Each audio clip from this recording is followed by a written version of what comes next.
Ika-23 kabanata sa pagpapatuloy. Napalingon si Kang Heji na nagugulat. At pagkatapos ay tinanong niya si Jenny na sinabi niya na saan daw pumunta si Siwon Hyung. Balak daw niya sanang magpaalam bago umuwi. Nasinagot siya ni Jenny na gusto daw ni Mr. Gilnam na makausap siya ng mag-isa, kaya lumabas daw siya sandali. Na napasabi si Kang Heji na ano na naman daw ang dahilan ngayon? Nasumagot muli si Jenny sa kanya habang nakakrus ang mga kamay sa katawan niya na hindi daw niya alam, baka may gusto daw siyang sabihin sa kanya. Na sinabi sa kanya ng lalaking may tatoo sa muka na hula lang daw niya, siguradong hindi daw niya masyadong gusto si Gilnam Hyung. Na napalingon si Kang Heji na sinabi nito sa kanya na kinikilabutan daw siya sa Mr. na yon. At pati na rin daw yung party na pinagmumukha niyang tanga ang mga tao. At sinabi pa niya habang humawak sa baba na maliban pa daw rito, siya daw ang nakaengkwentro niya kani-kanina lang. At kung muling umigting daw ang kanilang emosyon at magkasagupang muli. Nasinigawan siya ni Jenny na sinabi sa kanya na hoy. Ang akala daw ba niya ang mga murim-in ay parang mga bata sa kindergarten? At lumipat ang eksena kung saan makikita ang basag na paso. Kung saan si Chairman Yang ay patuloy na umaatras, na napatingin si Chairman Yang kay Lee Siwon na lumiliwanag ang mata. Na nakahanda ng atakin si Chairman Yang ng palad nito. Na nakangiting pinagmamasdan ni Chairman Yang si Lee Siwon na sinasabi sa isip na ito daw ay isang nakamamatay na atake. At pagkatapos ay gumamit din si Chairman Yang ng kanyang palad na nilagyan din niya ng enerhiya. At pagkatapos ay nagkatamaan ang kanilang palad. Na pareho silang napaatras nang sumabog ang enerhiya nilang dalawa. Na habang makikita si Chairman Yang ay umaatras na nakatingin kay Lee Siwon na naiinis. At pagkatapos ay sumigaw na sinabi sa kanya nito na clan leader. Ano daw ba ang ginagawa niya? Hindi pa daw ba sapat na inamin niya ang pagkatalo niya sa kanya? At sinabi sa kanya ni Lee Siwon na gaya daw ng inaasahan. Talaga daw palang itinago niya ang kanyang mga kakayahan. Na pinagtatakahan ni Chairman Yang. Na sinabi sa kanya nito na kaya gumamit daw siya ng isang nakamamatay na atake para lang kumpirmahin yon. Na makikita ang muka ni Chairman Yang na sinasabi sa kanya ni Lee Siwon na ito daw ang martial arts ng sekta ng Dark Heaven and Earth. Sinabi pa ni Lee Siwon habang nakatingin sa kanyang kamay na hindi daw niya ito na ipakita sa kanya noong nakaraang duelo. Dahil wala daw siyang magawa kundi gamitin ang martial arts ng angkan ng Sun Woo. Na sinabi pa sa kanya nito na naramdaman daw niyang kailangan niyang ipakita ito sa kanya para malaman daw niyang wala siyang itinatago. Na nakatingin lang si Chairman Yang sa kanya ng seryoso. At pagkatapos ay sinabi nito habang makikita ang gusali na okay sige. At paano daw niya nalaman na itinatago niya ang kanyang mga kakayahan? Natumugon si Lee Siwon sa kanya na napag-aralan na daw niya ang teknik ng isipan. Na nagbibigay daan sa kanya na perpektong maalala ang isang anyo na nakita niya ng minsan. Na makikita ang labanan nila na sinabi pa niya na kaya nagawa daw niyang paulit-ulit na suriin ang martial arts na pinakita niya noong oras na labanan. Sinabi pa niya habang makikita ang muka ni Chairman Yang na ang martial arts daw niya na kung kanyang ikukumpara ay nakumpirma daw niya na halos ka-level na ni Elder Kwon. Sinabi pa ni Lee Siwon sa kanya na hindi daw ba magiging kahina-hinala kung ang isang tao na ganun kagaling ay matatalo sa isang tulad niya na nanggagaya lang ng martial arts ng Sun Woo clan. Natumugon na sinabi naman sa kanya ni Chairman Yang na sobra daw niya siyang pinahahalagahan.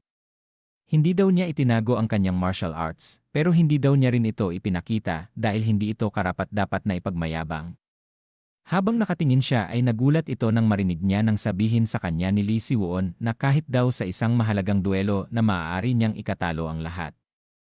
Sinabi pa niya habang naglalakad na hindi daw ba't sinadya niyang magkunwaring traidor para lang matunton ang mga traidor ng angkan. Sinabi pa niya habang nakaharap kay Chairman Yang na balak daw niyang ibigay sa kanya ang listahan ng mga traidor sa harap ng lahat.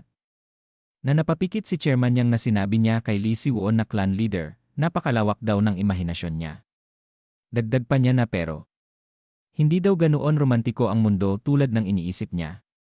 At sinabi pa niya habang makikita ang gusali na kung alam daw ba niya kung gaano kalaki ang kayamanan ng mga tagapangalaga ng angkan ng Sun Woo. Sinabi pa niya na ang akala daw ba niya walang kahit isa sa kanila ang nagnais ng perang iyon. Dagdag pa nito na makikita ang mukha niya na pero. Ang sinasabi daw ba niya ay iwan niya ang lahat ng iyon at magpapanggap na traidor. At bakit daw niya gagawin iyon? Na nagulat si Chairman Yang nang sabihin sa kanya ni Lee Si-won na narinig daw niya ang mga kwento tungkol sa kanya mula sa ibang dalawang elder. Habang makikita ang bahay ay sinabi pa ni Lee Si-won sa kanya na narinig daw niyang nagtagal siya sa tahanan ni Elder Kwon noong mga unang araw niya. Kaya't narinig daw niyang tinitingnan niya si Elder Kwon bilang ama. Sinabi pa niya na makikita ang muka niya na imposibleng magtaksil sa angkan ng Sanwo ang isang tulad daw niya para lamang sa pera. Na sinabi sa kanya ni Chairman Yang na pero bakit daw niya pinunit ang petisyon. Natumugon sa kanya si Lee Si-won na dahil daw wala siyang makukuha sa sandaling iyon, kahit na daw maibunyag niya ang listahan. Dagdag pa niya na ang mga panloob na problema daw ng isang malaking organisasyon, tulad ng angkan ng Sanwo, ay hindi basta natatapos sa pagpapalit ng mga problemadong tao.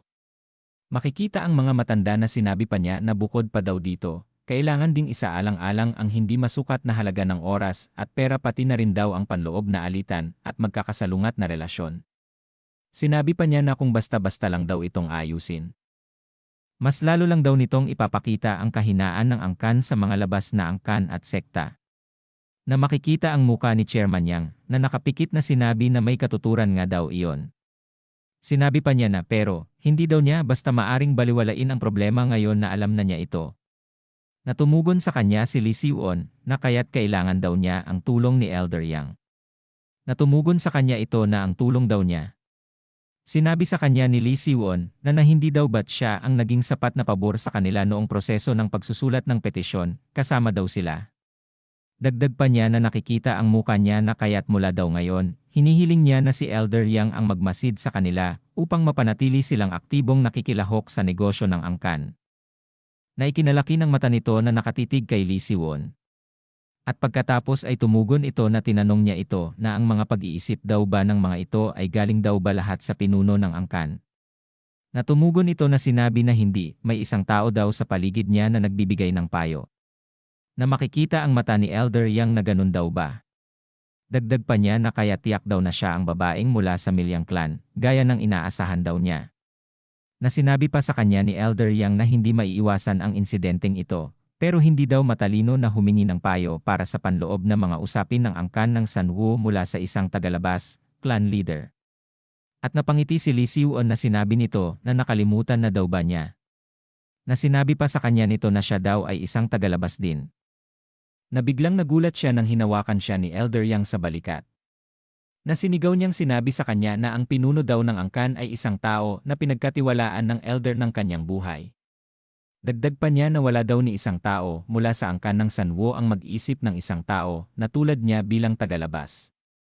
Nauunawaan daw ba niya yon? Na napatingin siya ng seryoso kay Elder Yang. At masayang pumikit na sinabi nito na salamat daw.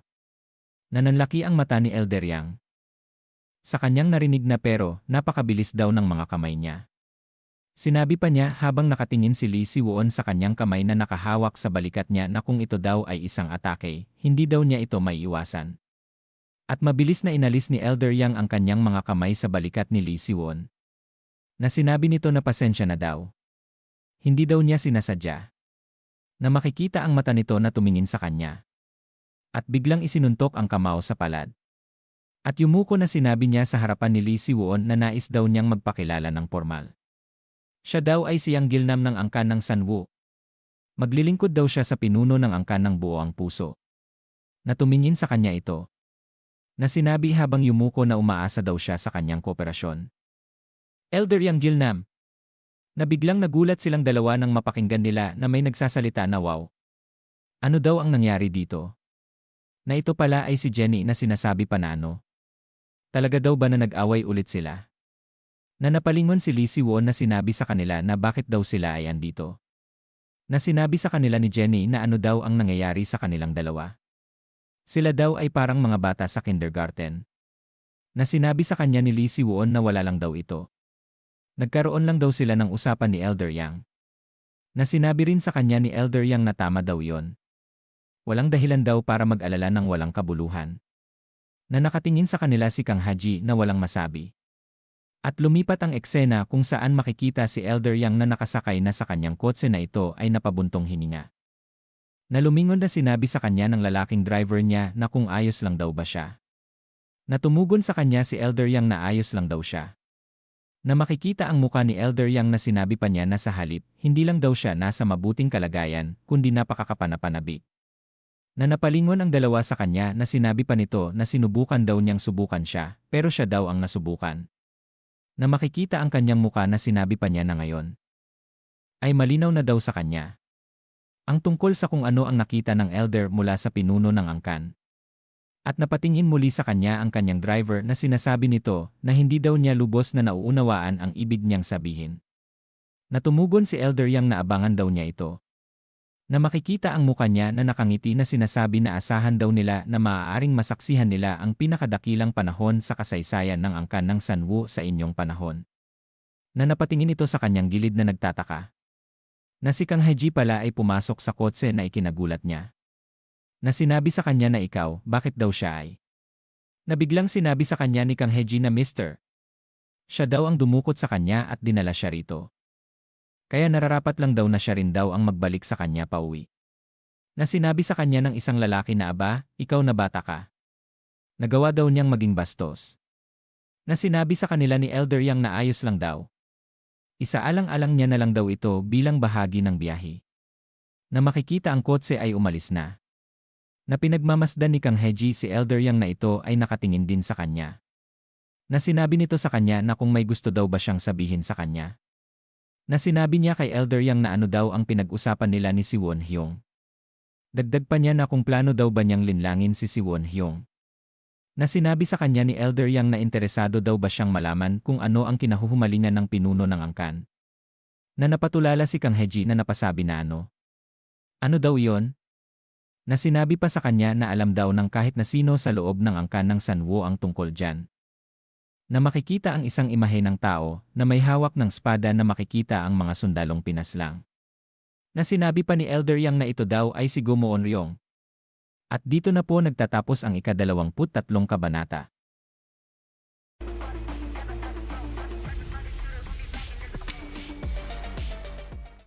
Ika-24 na kabanata sa pagpapatuloy. Makikita ang muka ng lalaki sa monitor na may tangay na sigarilyo. Na sinasabi ni Boy Labo sa pagpupulong na nakatingin sa lalaki sa monitor na nakipag-ugnayan na daw sila sa CIA na ipinapaalam sa kanila na nakakuha na daw sila ng litrato ni Gomoon Ryong. Dagdag pa niya na ang base ng mga gerilya sa Ajistan na hindi nahuli ng militar ng US, kahit na daw matapos ang mahigit 10 buwan ng pambobomba, narinig daw niya na nilipol ito sa loob lamang ng 1 linggo. Na sinabi ng leader ng alyansa na Ajistan. Hindi daw ba't sinabi niyang nasa Latin America siya kamakailan lang. At tumugon na sinabi sa kanya ni Boy Labo na kapag natapos daw ni Gomoon Ryong ang trabaho, ginagamit daw niya ang kanyang pribadong jet. Dagdag pa niya na marami daw siyang kliyente sa buong mundo. Na sinabi sa kanya ng leader ng alyansa na ang batang iyon. Baguhan lang daw siya. Na sinabi pa niya na okay sige. May mga pahiwatig daw ba siya tungkol sa mga aktibidad ni Gomoon Ryong sa Korea? Na sinabi sa kanya ni Lee Jung-lip na Murim Special Affairs Department na hindi daw iyon madali.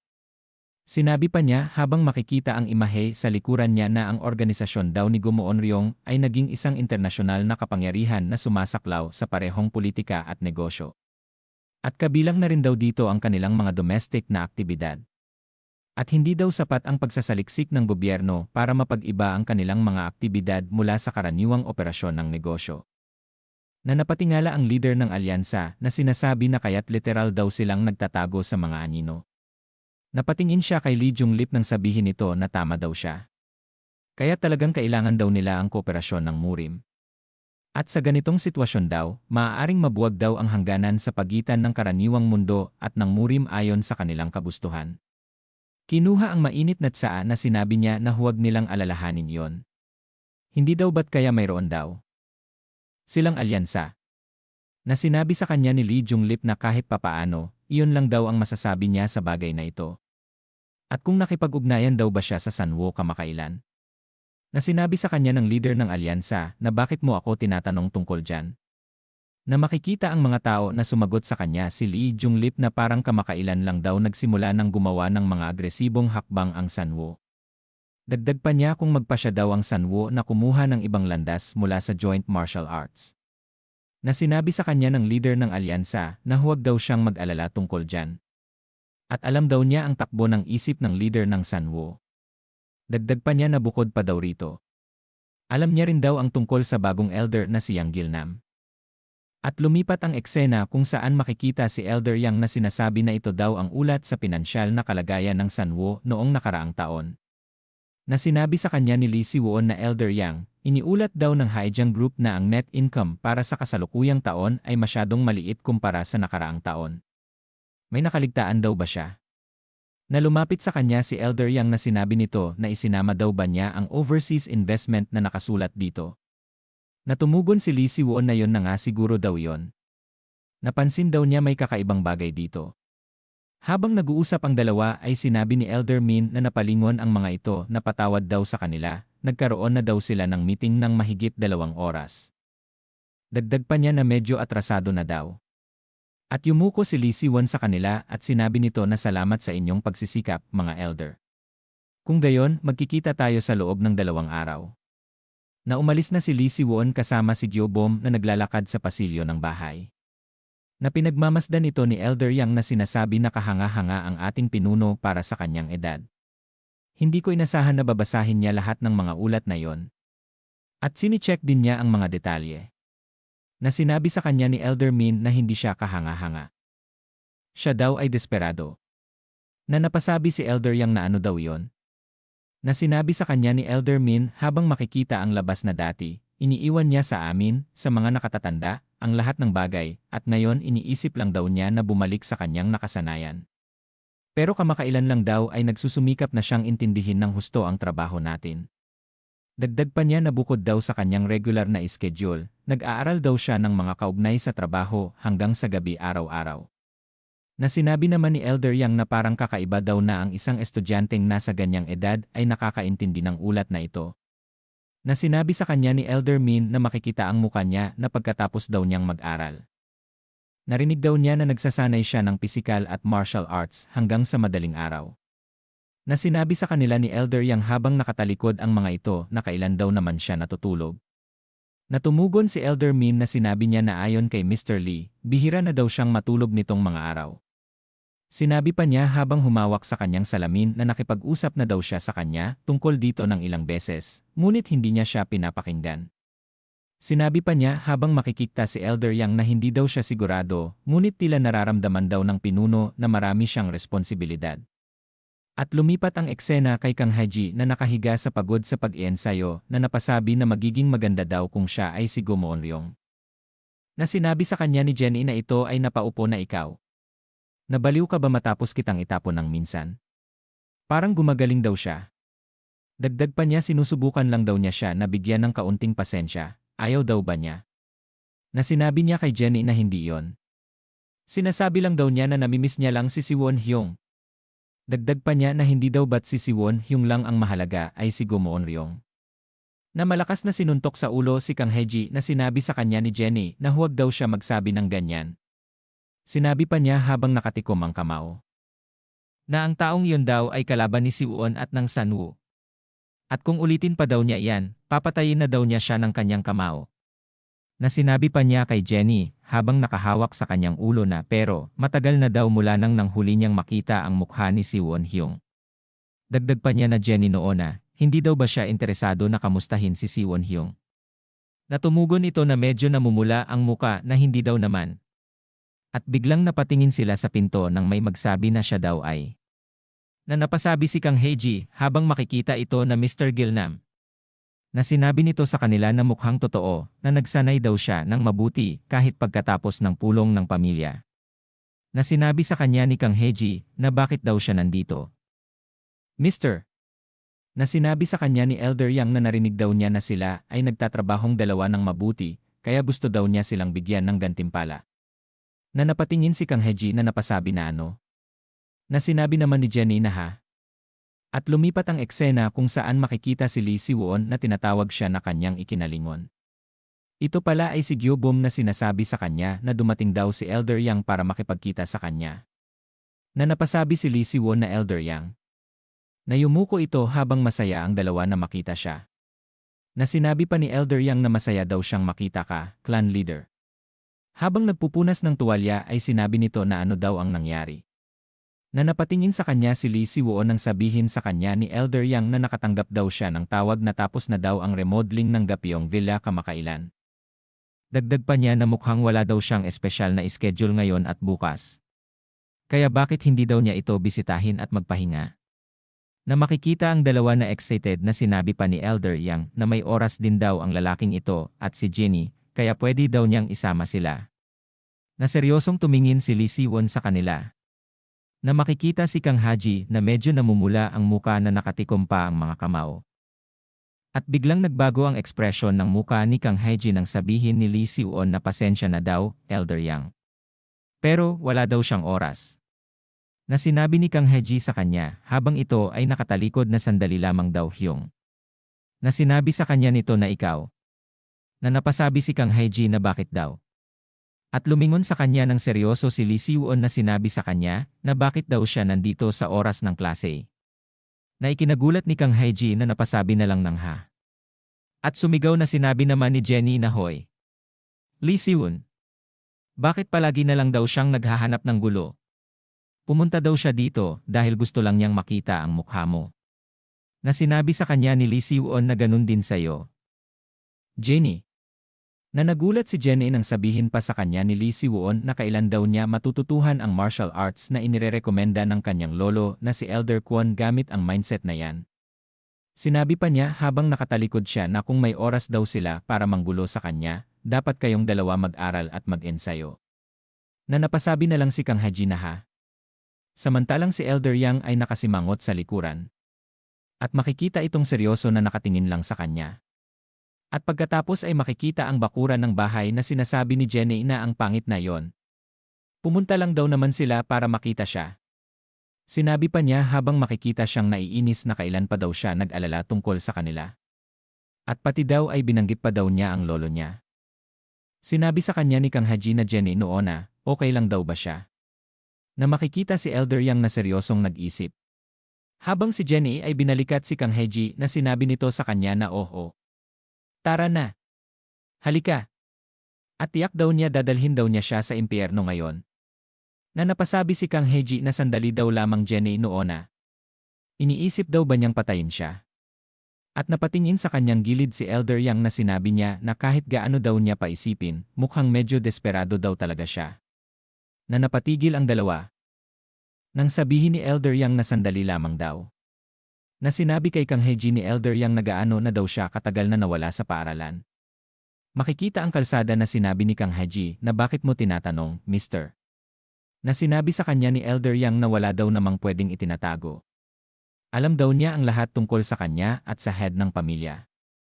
Sinabi pa ni Elder Yang kay Kang Haji na kung takot pa daw ba siya kay Yunho. Na napatulala sa kanyang narinig si Kang Haji. Habang pinagmamasdan sila ni Jenny. Na napakamot si Kang Haji sa ulo na sinabi niya na hindi naman pero. Nang biglang sabihin ni Elder Yang na pupunta daw siya sa paaralan. Na sinabi pa sa kanya ni Elder Yang na bakit hindi daw niya ihinto ang pagnanais niyang maghiganti.